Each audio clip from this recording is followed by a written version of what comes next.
Jane Eyre tells her young charge, she's instructing her how to paint. And she says, shadows are as important as the light.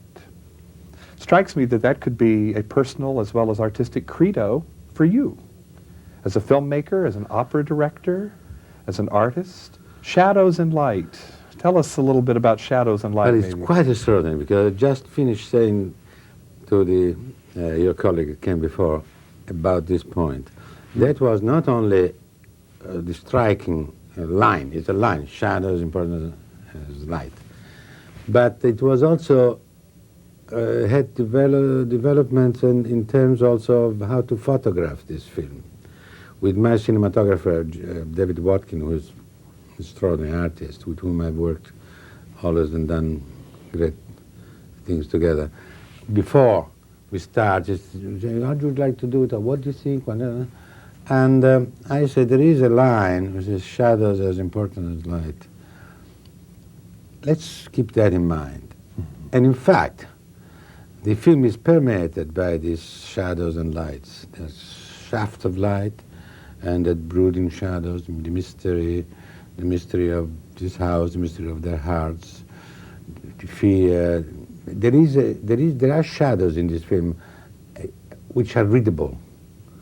You can read in them. They're not with effects of any kind. Not shadows that obscure, but shadows that in a way reveal a lot. Yeah, they're not annihilation of light. Just you get, if you are forced to live without any artificial light, like it happened to me during the war, that we were always at night, there was no light whatsoever.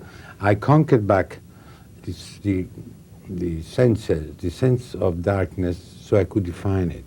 And in your autobiography, you write as a child, seeing the shadows thrown upon the wall from lanterns before players. Yeah, the large shadows on the wall. That must have been a powerful thing as a child. That stays with you. That was theater in the country, in peasants' homes.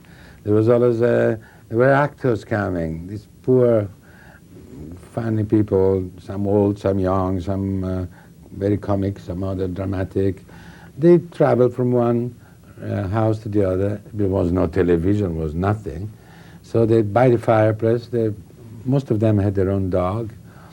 They ate a dish of pasta and wine and wine and wine, and then they made us, we fell asleep after a while, but with this vision of shadows against the walls of this peasant.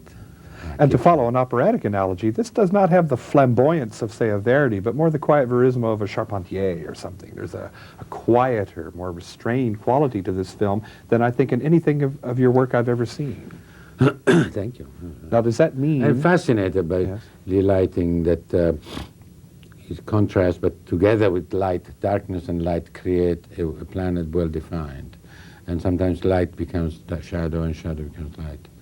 And the origin of a shadow is the character, and the shadow speaks for him sometimes. We've done a lot of experiments in that direction on stage. But in the movies, this was the key to our way of thinking, how to illustrate, to find what key we have chosen to portray this planet of Jane Eyre, shadows and lights. And the results are quite, I must say, quite extraordinary. The cinematography of this film should really get an Oscar because of it. And indeed, we as viewers spend about half our time in the dark when you think about the fractions of a second in between frames. So we're in the dark. Shadow boxing seems to be an apt way of talking about our own involvement with watching movies and maybe with making them too. Yeah. We live in darkness, but with the light reflected by the big screen. Anyway, you liked Charlotte Bronte? Very much. Charlotte Gainsbourg, sorry. A very inside kind of role. She's charming. Meeting her, a totally different kind of person. Alas, our time, however, has flown. And I want to shake hands with one of the great shadow boxers in the business. It's a pleasure to see you again. Nice, thank you. We're talking to Franco Zeffirelli about Jane Eyre. I'm John Tibbetts for KCTV5 in New York City.